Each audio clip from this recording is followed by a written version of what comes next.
Have you been practicing the right way or the wrong way?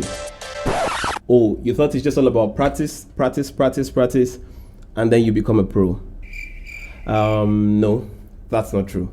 There is a right way to practice, and there is also a wrong way to practice. And one thing you should know is that you could be rehearsing or practicing the wrong way without you knowing. And on the long run, this is going to hurt you so much more than you can imagine. So it's very essential that you watch this video till the end to make sure you learn the right way on how to practice and avoid practicing or rehearsing in error. So I'm going to be leading you through 6 tips, from the first one, which is quite essential, to the 6th one, which is very, very important. So let's jump right into it. First of all, have a plan.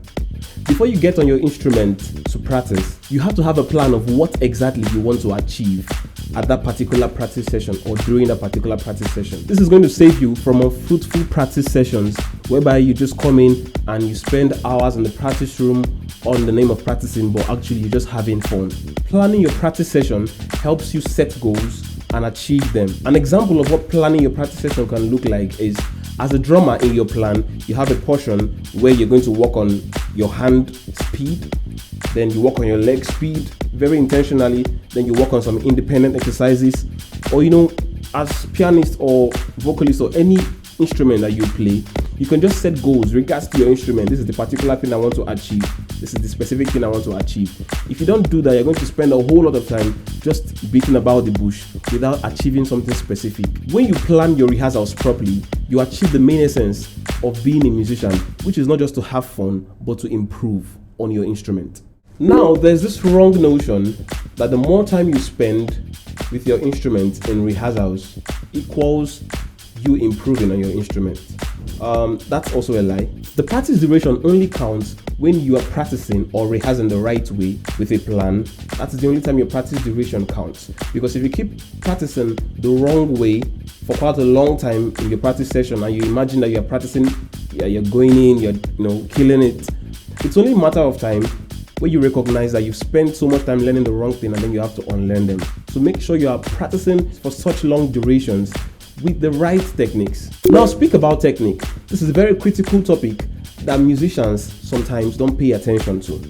The application of a wrong technique can be the reason, or could be the reason why you've been struggling with a particular rudiment or a riff or a scale you've been trying to learn for so long. If you keep applying the wrong techniques trying to learn it, you spend a whole lot of time, months, days, years, and you're wondering why you've not gotten it yet.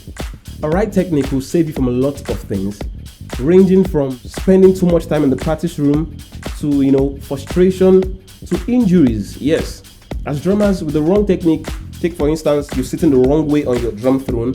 You're meant to sit at a particular degree and then you learned wrongly, or you're holding your sticks the wrong manner. On the long run, you're going to get injuries, which results from rehearsing with the wrong techniques. And this doesn't just apply to drummers, it applies to every kind of musician. If you keep rehearsing the wrong way, you're going to get into certain troubles. Yes, you might get into health issues, injuries, and you might not even be aware of. So try to always make sure that you rehearse with the right techniques. It's going to save you time and it's going to save you from frustration, because if you use the wrong techniques, you keep trying to learn something that should take you just a few hours and you'll be surprised it's going to take you some days and weeks because of the wrong technique. So I advise you go learn about the right techniques pertaining to your field as a musician. If you're enjoying this video, by the way, liking this video and subscribing to this channel will mean the whole world to me. Thank you. Dynamics is a very key topic you should pay attention to while practicing, because music as we know it is very dynamic. It has its ups and downs and ups and downs and so on. It's not just a straight line.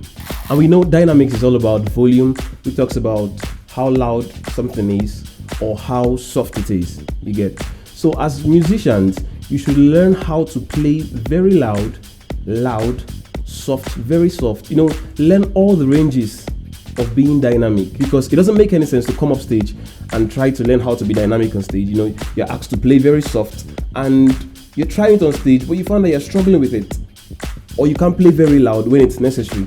So it's not on the stage you learn how to do these things.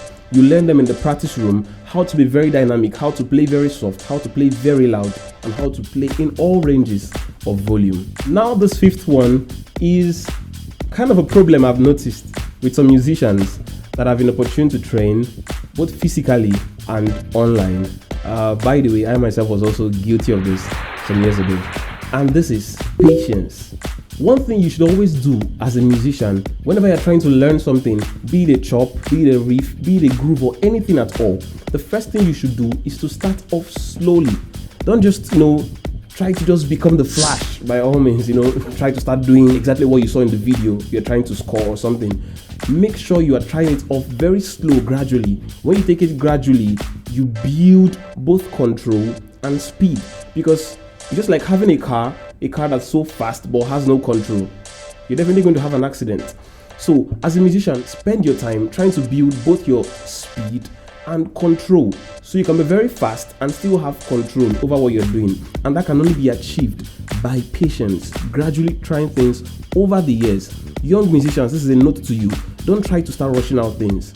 The guys you look up to, the top guys, they spent years, so don't think you can just spend days and learn what they've learned over the years in just the twinkle of an eye. Now, what's the essence of practicing or rehearsing so much without being able to apply the stuffs you've practiced while performing or while playing with the band live on stage? That's why I classify this one as very essential. While practicing, ensure that you always learn when and how to apply the stuffs you've rehearsed. This is a very serious issue sometimes musicians can have, and it haunts their growth and it causes them some opportunities. Learn how to apply the feels, the riffs, and everything you do, but make sure also learn when to apply it, because there is no need gathering all the chops in this world and then misusing it, applying it in the wrong place, or then going up stage and then you just go blank, you don't know what to do. So make sure you always have a session whereby in your rehearsals you're like, this is the stuff I've worked on, and when I'm playing with the music, when I'm playing with the band, how do I now infuse the stuff? When is the right time to infuse the stuff? So you don't get into problem with your bandmates, because sometimes you might be overdoing some stuff, which comes as a result of not practicing properly, not knowing when to apply what you should apply, and that can be a disaster. So spend so much time trying to learn how to apply the things you rehearse and when to apply them to save you from embarrassment on stage.